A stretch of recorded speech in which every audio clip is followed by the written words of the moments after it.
সকালবেলা ঘুম থেকে উঠছেন এবং উঠে দেখছেন আপনার হোল স্পাইনটা যেন একদম পাথরের মতো শক্ত হয়ে যাচ্ছে। আপনি সামনে বেন্ড করতে পারছেন না, কোনো দিকে মুভমেন্ট করতে পারছেন না, যেন মনে হচ্ছে আপনার গোটা স্পাইনটা একদম স্টিফ হয়ে ধরে আছে। আপনি একজন ইয়াং, ফিট, অ্যাক্টিভ মানুষ, কিন্তু তাও আপনার মনে হচ্ছে সারা শরীরটা একদম জড়ো জড়ো থাকছে সারাদিন। আপনি অ্যাঙ্কাইলোজিং স্পন্ডাইলোসিসে ভুগছেন না তো?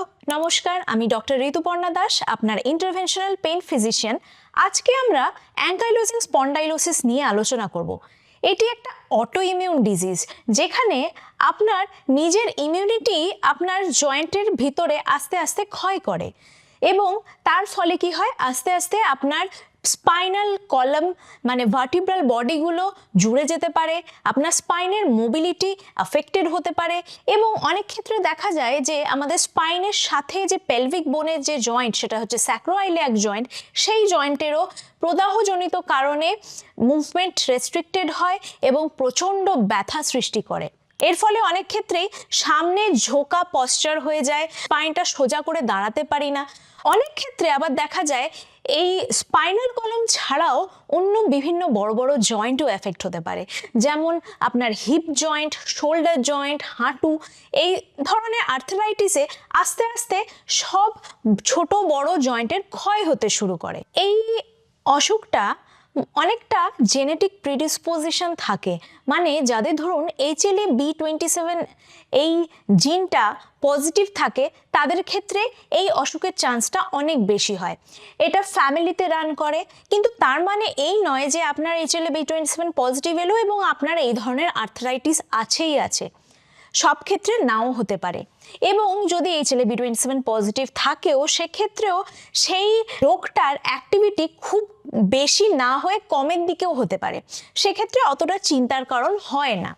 এটা মোস্টলি 15 বছর থেকে 40 বছরের মানুষকে এফেক্ট করে থাকে, সেই কারণেই আমরা বলে থাকি it is an arthritis of young age group. এটা মোস্টলি পুরুষদের বেশি এফেক্ট করে। অনেক ক্ষেত্রেই আমরা বলি যে কোমরে ব্যথা হচ্ছে মানে পশ্চারের দোষ বা কোনো মাসল স্প্যাজম হচ্ছে বলে হচ্ছে, কিন্তু যখনই কোনো ইয়াং পেশেন্টের এরকম কোমরে ব্যথা হবে, অবশ্যই এই রোগটা মাথায় রাখতে হবে আমাদের। অনেক ক্ষেত্রে বিভিন্ন এনভায়রনমেন্টাল ফ্যাক্টরও কাজ করে এই রোগটাকে বাড়িয়ে তোলায়। যদি কোনো ইনফেকশন হয় সেক্ষেত্রে ইনফ্ল্যামেটরি মার্কার্স বাড়ে, এই রোগের অ্যাক্টিভিটিটা অনেকটা বেড়ে যায়। অনেক ক্ষেত্রে আমাদের পেটের ইনফেকশনেও কিন্তু এই রোগের অ্যাক্টিভিটিটা অনেকটা বাড়ে। আবার স্ট্রেস বেড়ে উঠলেও এই রোগের অ্যাক্টিভিটি বাড়তে পারে। যারা স্মোকিং করেন তাদের ক্ষেত্রেও এই রোগের অ্যাক্টিভিটি বাড়তে পারে। এই রোগটা হয়েছে বুঝবো কি করে? প্রথমত, 3 মাসের বেশি ব্যথা থাকবে। দ্বিতীয়ত, এই ব্যথাটা মোস্টলি সকালবেলায় সারা শরীরে স্টিফনেস এনে দেবে এবং কখনো কখনো রাতে বেড়ে উঠতে পারে। আর মোস্ট ইম্পর্টেন্টলি, এটা অ্যাক্টিভিটির সাথে মানে হাঁটা চলা করলাম, এক্সারসাইজ করলাম, ব্যথাটা কমে আসে। স্যাক্রোইলিয়াক জয়েন্ট যখন এফেক্ট করে তখন আমাদের বাটাক পেইন দেখা যেতে পারে, এবং স্পাইন যখন এফেক্ট করে তখন আমাদের স্পাইন মোবিলিটি অনেক কমে আসতে পারে। কখনো কখনো পেরিফেরাল জয়েন্টস এফেক্ট করতে পারে, যেমন হিপ জয়েন্ট, নি জয়েন্ট, শোল্ডার জয়েন্ট, সেগুলো ফুলে যেতে পারে, লাল হতে পারে এবং প্রচণ্ড ব্যথা হতে পারে। এই রোগ কখনো কখনো চোখে এফেক্ট করতে পারে, চোখ শুকিয়ে আসা, কখনো পেটে এফেক্ট করতে পারে, অল্টারনেট কনস্টিপেশন, ডায়রিয়া হচ্ছে, কখনো কখনো হার্টেও এফেক্ট করতে পারে, আবার কখনো কখনো স্কিন চেঞ্জেসও দেখা যেতে পারে। আবার কখনো কখনো বুকের চাপ লাগার মতো সৃষ্টি হতে পারে।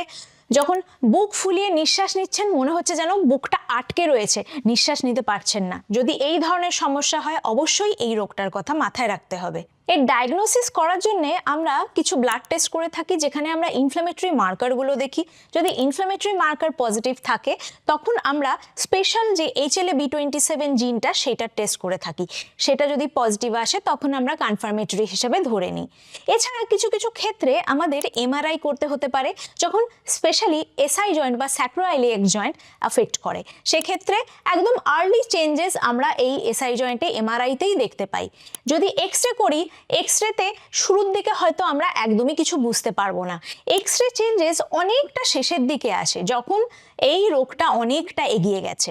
এই রোগের মেন ট্রিটমেন্ট হলো আর্লি ডায়াগনোসিস।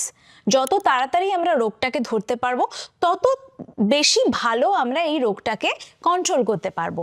শুরুতেই ডায়াগনোসিস হলে আমরা কিছু ওষুধপত্র দিয়ে এই রোগটাকে কমানোর চেষ্টা করি, এবং যেমন আমাদের সুগার, প্রেশার, তেমনই এই রোগটারও কিছু ওষুধপত্র আছে যেটা দীর্ঘমেয়াদী আমাদের খেয়ে যেতে হয়।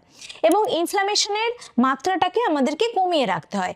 যদি ইনফ্ল্যামেশনের মাত্রা বাড়ে তখন আবার আমাদের হাড় ক্ষয় হতে শুরু করে, এবং একটা সার্টেন টাইমের পর গিয়ে আমাদের হাড়গুলো ফিউশন হতে শুরু করে, মানে আমাদের শিরদাঁড়াটা জুড়ে যেতে পারে, আমরা মুভমেন্ট পুরো আটকে যেতে পারে।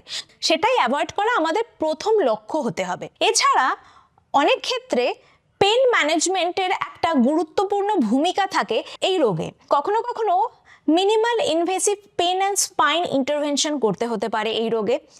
অসম্ভব কোনো জয়েন্টে ব্যথা যখন হয়, স্পেশালি ধরুন যাদের ওই স্যাক্রোআইলিয়াক জয়েন্ট অ্যাফেক্ট করছে, সেক্ষেত্রে আমাদের কিন্তু কিছু পেইন ইন্টারভেনশন আছে যেটা দিয়েই একমাত্র আমরা এই ব্যথাটাকে কমিয়ে আনতে পারি। এই রোগের বিষয়ে আপনাদেরকে আমার একটাই বলার উদ্দেশ্য, সেটা হলো যদি আপনি কম বয়সী হন এবং আপনার কোমরে ব্যথা থাকে, আপনার সকালে উঠে গা হাত পা জড়ো লাগছে, নর্মাল মানে মাসেল পেন বা পশ্চার চেঞ্জের জন্য ব্যথাটা হচ্ছে বলে উড়িয়ে দেবেন না, কিন্তু অবশ্যই এটা একজন সঠিক ডাক্তারবাবুর কাছে যান, পরামর্শ নিন এবং রুল আউট করুন যে এই অসুখটা আছে কিনা।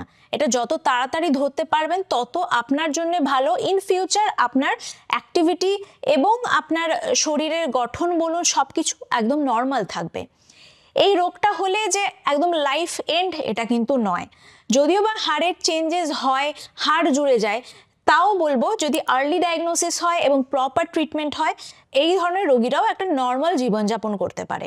এই রোগ থাকলে অবশ্যই একটা জিনিস মেনে চলতে হবে, রেগুলার অ্যাক্টিভিটি।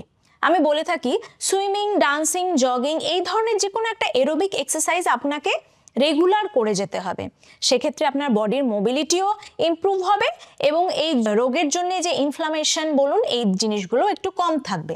এর সাথে সাথে কিছু অ্যান্টি ইনফ্লামেটরি খাদ্য, মানে আপনার যে খাবারগুলো ইনফ্লামেশন বাড়ায় না সেই রকম ডায়েট আপনাকে ফলো করতে হবে। এই সমস্ত কিছু মেনে চললেই দেখবেন এই রোগটাকে আপনি জয় করে উঠতে পেরেছেন।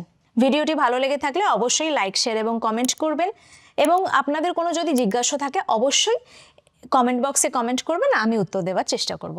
ধন্যবাদ।